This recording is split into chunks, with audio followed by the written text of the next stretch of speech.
Donc surtout sur les blessures qui interviennent chez les blancs, par contre c'est plus au niveau des genoux, c'est souvent ligamentaire.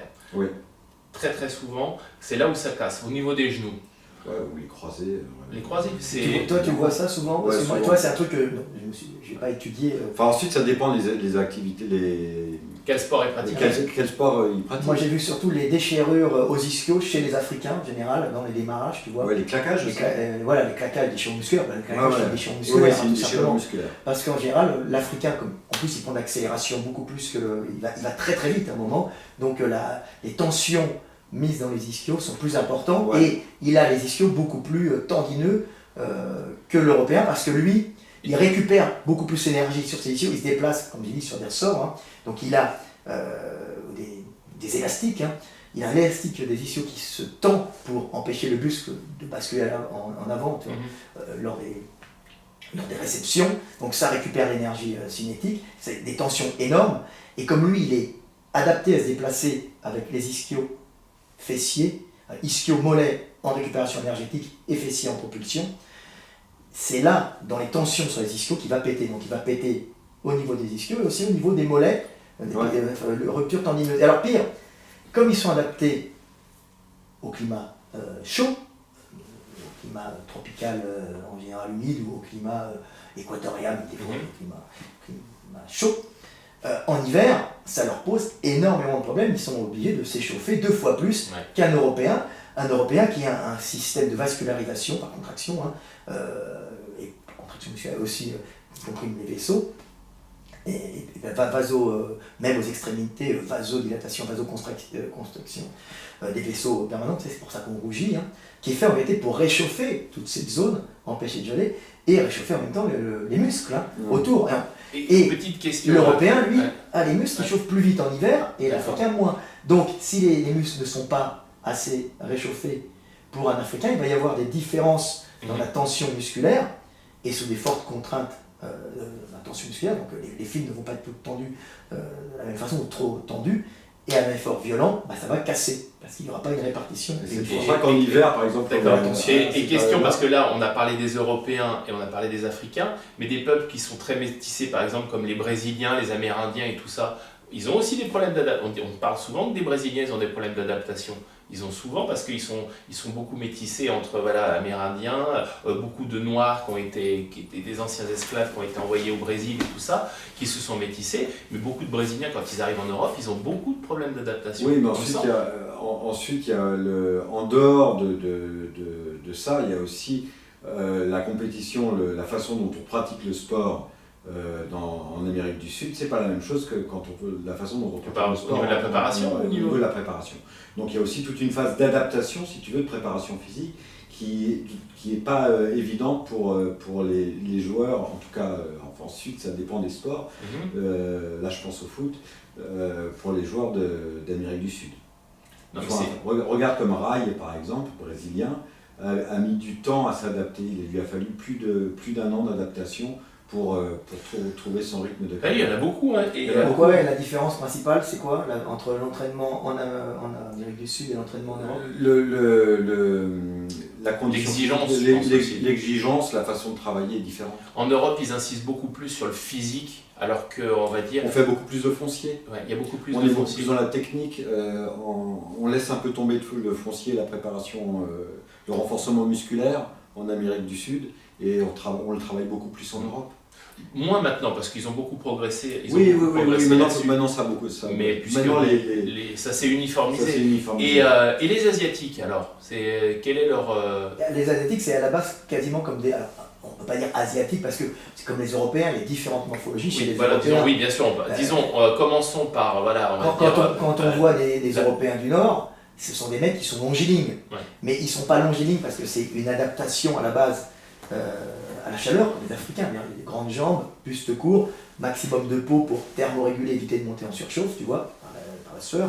Non, le nordique, lui, il est longiligne parce que ce sont les premiers pays en Europe à avoir utilisé le lait de vache comme nourriture, comme apport de calories, mais aussi comme dans lait de vache et du calcium. Donc il y a eu une sélection des individus. Il n'y a pas eu, si tu veux, de sélection sur les petits qui résistent mieux aux famines. Mhm. Comme ils étaient tout le temps en suralimentation avec beaucoup de calcium dans le lait, il n'y a pas eu de... Ça, c'est très intéressant. Il n'y a pas eu de sélection sur les petits.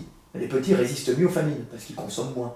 Et là, les mecs, ils avaient du lait en permanence, donc ils ont pu monter en volume et en taille parce qu'il y avait du calcium, donc ça pousse au cartilage de conjugaison. Donc c'est une morphologie d'Européens avec des gros mollets pour produire de la chaleur, un muscle massif vers le bas de la jambe pour produire de la chaleur. Hein, parce qu'on a hérité un peu de Néandertal. Hein. On n'a pas gardé grand-chose, mais on a gardé... Et c'est là où on voit où il y a une différence. On a pris aussi beaucoup des Africains. Non, mais quand on parle des différences, on voit qu'il y a une vraie différence entre Européens du Sud et Européens du Nord. Oui, c'est flagrant. Oui. Et ça, c'est à la base, c'est le lait. C'est la grande taille, c'est le lait. Hein. Puisque on se retrouve en Afrique avec les Peuls, les Dinkas, les Maasai aussi, ils sont grands parce qu'ils prennent du lait, les mecs. Donc c'est et comme ils ne se mélangent pas trop entre ethnies, c'est des milliers d'années de sélection sur des mecs qui poussent, tu vois, en taille. Il n'y a pas de sélection sur les petits, ils sont bien alimentés à cause du lait. C'est des vastes plaines herbeuses où ils font paître leurs bêtes. Et les mecs, ils ont l'enzyme lactase déjà, tous les Africains ne l'ont pas, mais eux, ils l'ont. Oui, bah ça aussi, il y a un problème de... Voilà, j'avais vu une étude il y par rapport a aux beaucoup enzymes d'Africains qui n'ont pas l'enzyme lactase. et la tolérance par rapport au lait, que le lait pouvait être très très mauvais pour la santé. Sauf les peuples de Pasteur qui ont eu une sélection génétique sur les individus qui avaient cette mutation, qui leur permet justement d'avoir un apport calorique en plus. Donc c'est bien de pouvoir avoir plus d'énergie. Donc évidemment, en cas de famine, quand tu as l'enzyme lactase, tu peux boire en plus du lait, toi tu ne meurs pas. Tu vois. En cas de manque calorique. Donc tu grandis, c'est bien, c'est un avantage, tu vois. Par contre, c'était surtout valable au nord, ceux qui n'avaient pas cette enzyme lactase, quand le lait est devenu une denrée importante parce qu'il l'apporte, surtout en Europe de l'Ouest, du Nord et de l'Ouest, Europe océanique, on va dire, avec beaucoup de pluie, beaucoup d'herbe. Donc qui dit pluie dit herbe, qui dit herbe dit vache, les vaches se nourrissent d'herbe. Donc elles peuvent manger de l'herbe en permanence pour générer du lait en permanence. Donc ça génère un apport calorique en permanence lait qui est un avantage pour survivre, hein, puisque tu peux manger et te reproduire. Il faut de l'énergie pour se reproduire et pour vivre. Hein. Donc c'est un avantage, sauf pour ceux qui n'avaient pas l'enzyme lactase. Donc on a vu une sélection de ceux qui avaient l'enzyme lactase. Ceux qui ne l'avaient pas, qu'est-ce qui se passait? Ils vont faire des diarrhées, des allergies au lactase, vomir un peu, pas être fort, tu vois, des petites intolérances digestives. Ils ne supportent pas. En général, on ne meurt pas d'une intolérance à l'enzyme, au lait. Sauf que dans ces climats humides et froids, quand tu as une bronchite, les petits enfants par exemple une bronchite, et si en plus tu leur fais boire du lait, ils y passent. Avec diarrhée, mucosité, ils se déshydratent et terminé. Et voilà. Et les bactéries, c'est-à-dire bronchite, ça se termine en pneumonie parce que le système immunitaire est déjà affaibli par une intolérance au lactose. Donc tu as très vite une sélection des individus qui ont l'enzyme lactase, donc qui peuvent avoir en plus accès au calcium, et ceux qui ont les mutations pour faire des grands individus, c'est pas bien un grand individu, c'est pas économique. Sauf qu'avec un apport, c'est pas économique, en cas de famine, ils meurent, c'est les plus grands qui meurent. Les camps de concentration, tout le monde le savait, qu'ils soient allemands ou soviétiques, les mecs, ils savaient très bien que le grand balèze, il allait partir avant les autres. C'est le mec taille moyenne un peu gras qui survit. Parce qu'il il vit sur ses réserves pendant un premier temps. Voilà, il vit sur ses réserves.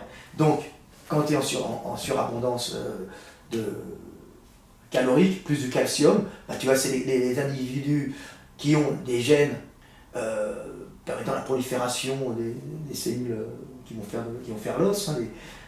Ceux-là ne vont pas être gênés puisqu'il n'y a plus quasiment de famine. Donc ils vont pousser en hauteur, ils vont déjà être plus grands. Il ne va pas y avoir de sélection. Plutôt sur les petits, tu vois, les petits vont pas. C'est pas eux qui vont. En se déportant sur l'Asie, il y a quand même des grandes différences en Asie, puisque entre les Chinois, entre les Japonais, même s'ils sont entre parenthèses bridés, ils ont une énorme différence. Même les Chinois sont beaucoup plus grands que les Japonais ou les Coréens. Non, les Japonais sont sur des îles. Ils ont quand même des grands Japonais. Après, t'as la Chine du Sud, la Chine du Nord. La Chine du Sud, c'est l'Inde, c'est encore pas les mêmes morphologies. Même en Inde, les Indiens sont complètement différents aussi. Ah oui, les Indiens du Sud sont végétariens par exemple. Puis ça fait pas des mecs baraqués. Et en Inde, tu vois des mecs baraqués au nord.